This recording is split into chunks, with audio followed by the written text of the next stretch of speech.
Welcome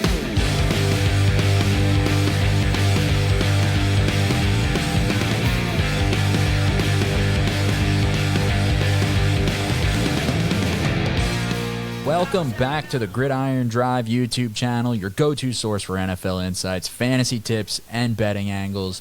I'm Anthony Correnti, joined as always by my co-host Peter Traina, and today we're diving deep into all the chaos from Week 1. We've got 3 different segments lined up for you guys. First, we're going to talk about the current state of the tight end position and how it disappointed in Week 1. Then we're going to get into some players that we're labeling as stock up, stock down players, players that we've identified who we think their value is shifting. And finally, we're going to end things up with Believe the Breakout. Do we trust those big Week 1 performances? So go ahead and hit like on this video. Make sure you comment down below if you have any thoughts on any of the players we get into today or anything else from Week 1. And make sure that you're subscribed to the channel so you don't miss any of the other video content we have coming your way this NFL season. All right, let's kick things off with the tight ends, or lack thereof.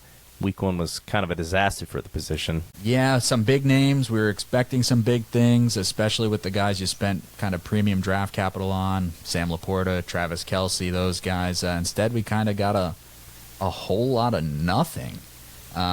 Some weird names finishing towards the top, but the guys that you spent premium capital on didn't really get it done largely. And some of them, you know, not like they gave you a goose egg or anything like that.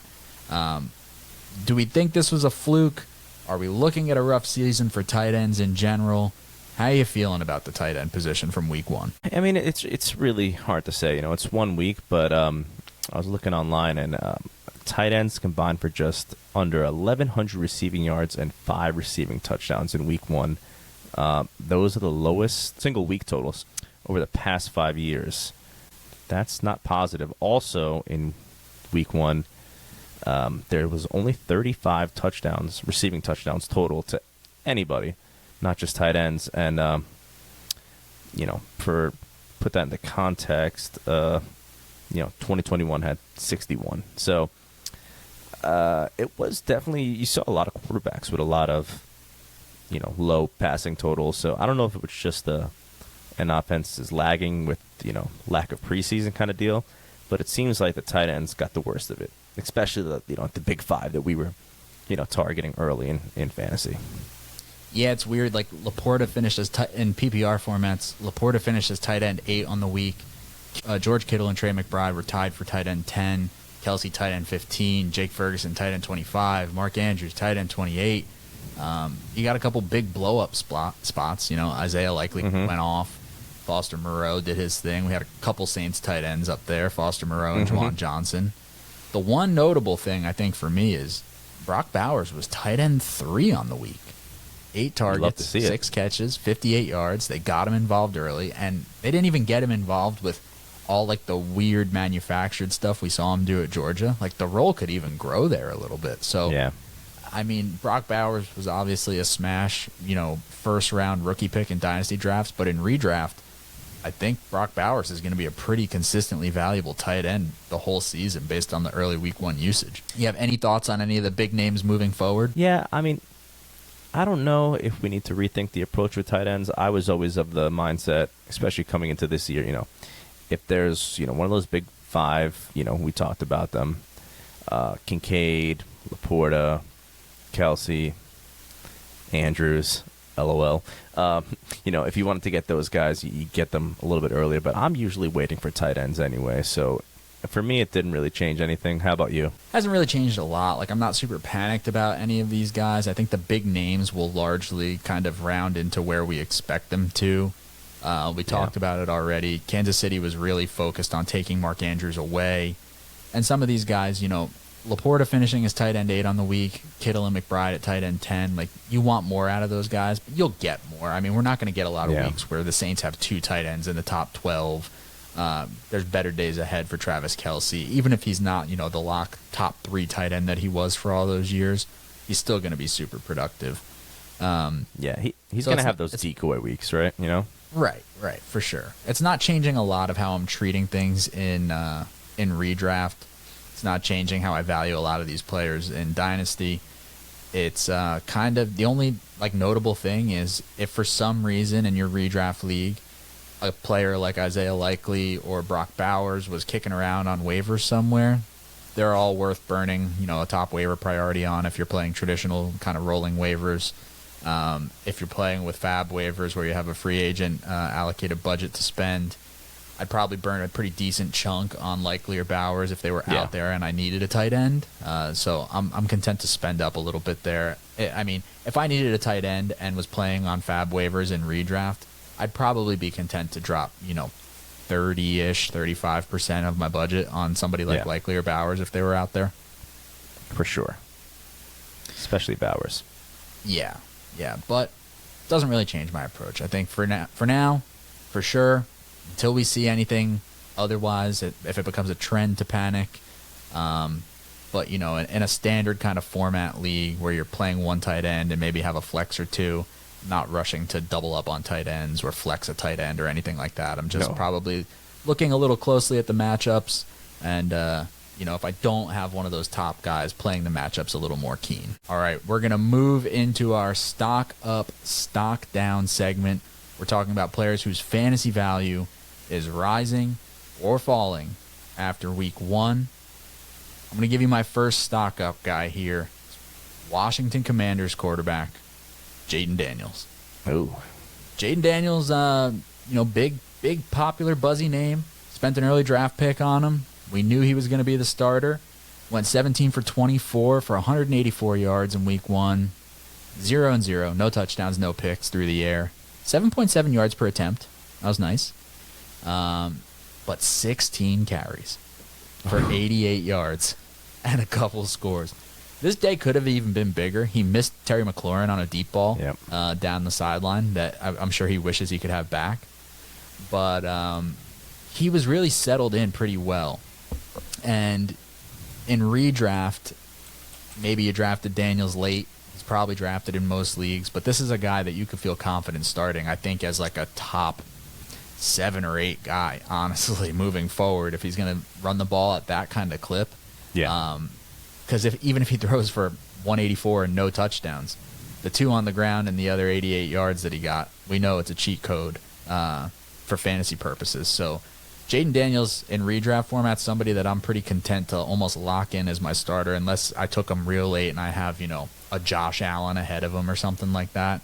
Early signs were good for Jaden Daniels, and I think there's better days ahead as well. Yeah, and his Rookie of the Year odds shifted from about plus 700 or 800 to plus 430, and Caleb went from like a minus 120 favorite to a plus 150. So, interesting. People are putting their money where their mouth is, Yeah, for sure. All right, who's your first guy that you got the stock going up on? Okay, so I'm going to go with Alan Lazard from the New York Jets. Your guy, right? I think we kind of buried him in our Jets preview. We were like, yeah, he's a guy I wouldn't target, but 9 targets, 6 receptions, 89 yards, and 2 touchdowns, 24 fantasy points if you're playing a half PPR. And it looked like, more importantly, Rodgers was looking for him on some of those important downs. I mean, obviously he's going to, look for Garrett, but it looked like Alan Lazard is going to be a big part of this offense. Now, this could change if Mike Williams gets fully healthy, but early in the year, I mean, I like that a lot. I don't know why he was so bad last year. Maybe, obviously the quarterback situation was different, but I don't know, man. I would look to pick up Alan Lazard if you're in desperate need of a wide receiver. Yeah, it's almost like he just totally mentally checked out last year after the Rodgers injury. And, that's not an excuse. Like, that's a bad excuse for a professional football player.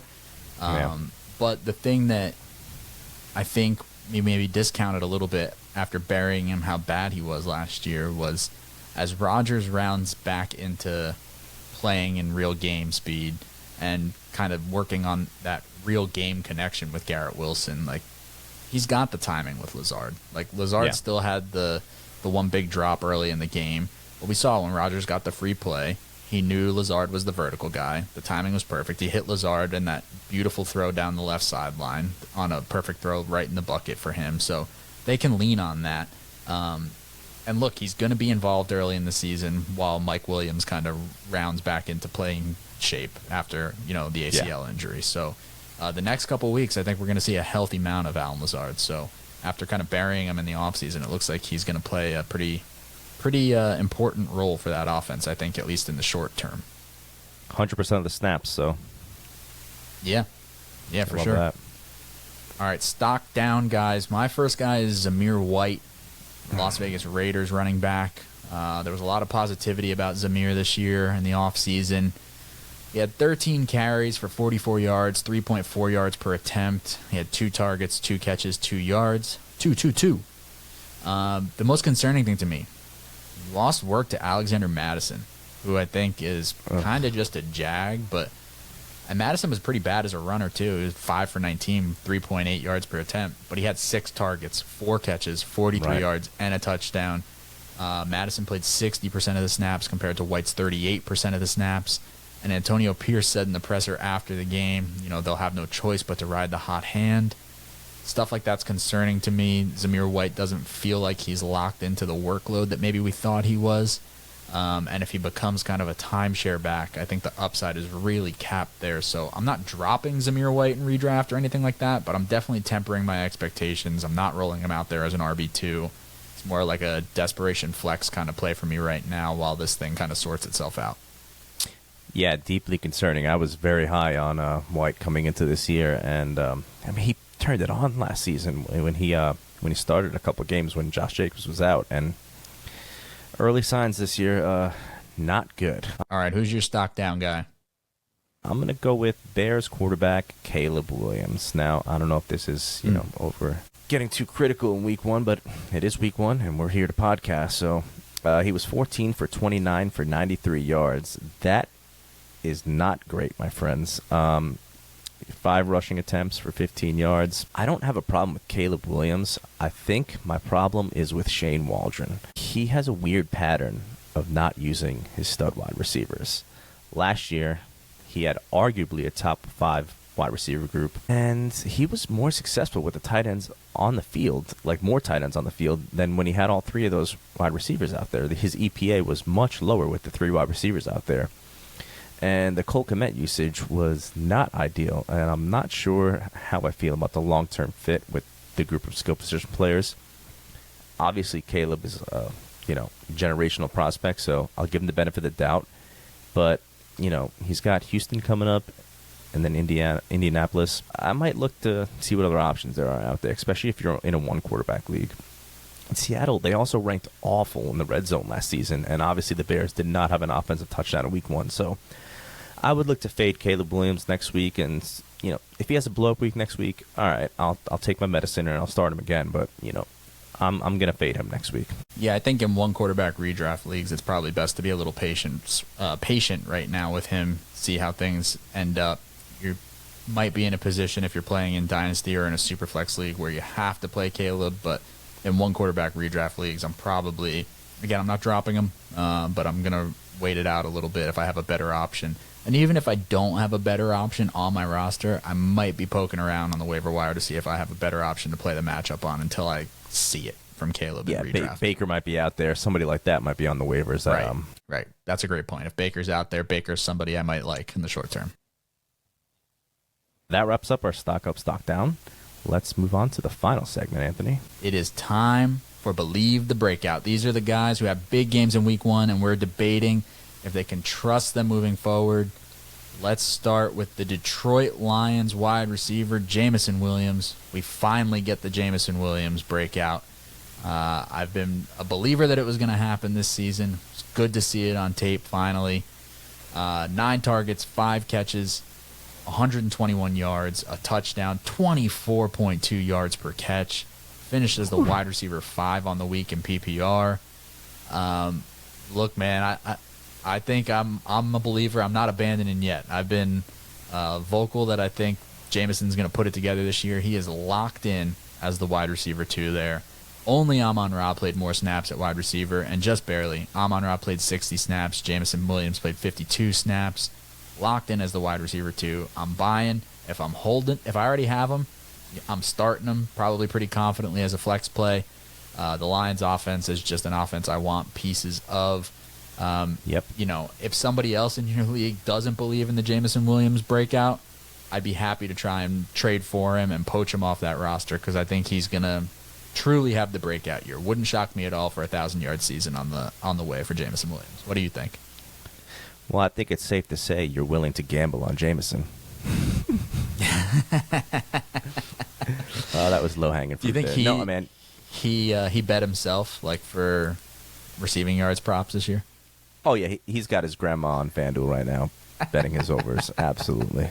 No, man, I mean, you nailed it there. There's not much to add to that. He was a top 10 pick for a reason. You know, he was elite coming out. Most people, not most people, but a lot of people had him as the number 1 wide receiver in that class. Some people said Garrett. Some people said him. But either way, he's a stud. I want him in the lineup. If you held on to him this long, kudos to you. You got to ride with him now.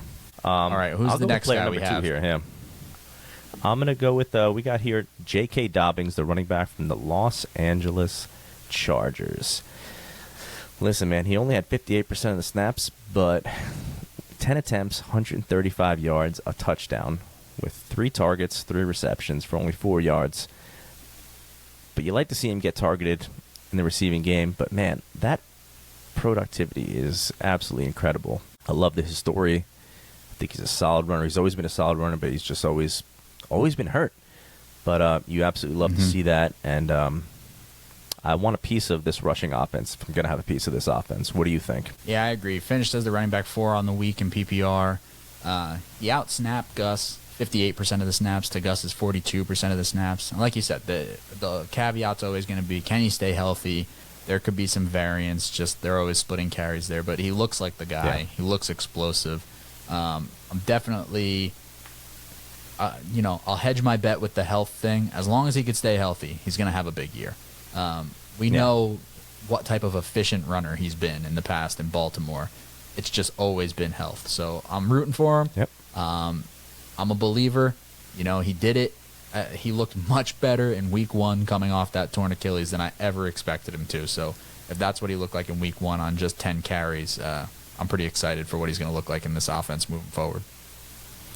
And in terms of dynasty too, not just he's 25 years old, man, and he's had all these injuries. Like he's got some fresh legs, so he's a good asset. Yeah, I agree. All right, the last guy we have on the list, we mentioned him a little earlier, Isaiah Likely, Baltimore Ravens tight end, finishes as the tight end 1 on the week in PPR. 12 targets, 9 catches, 111 yards, a touchdown, almost another touchdown if he wore white cleats instead of black cleats. And he was out there a lot, man. Like, Andrews played 59 snaps, Likely played 53 snaps. And I'm not quite expecting the consistency with this workload, but he's obviously going to be a big contributor there. And it's almost like I'm almost viewing this like if Mark Andrews is the tight end 1 in Baltimore and Zay Flowers is the kind of wide receiver 1. Is Isaiah Likely the wide receiver 2? He's like the big slot, basically, you know? Yeah.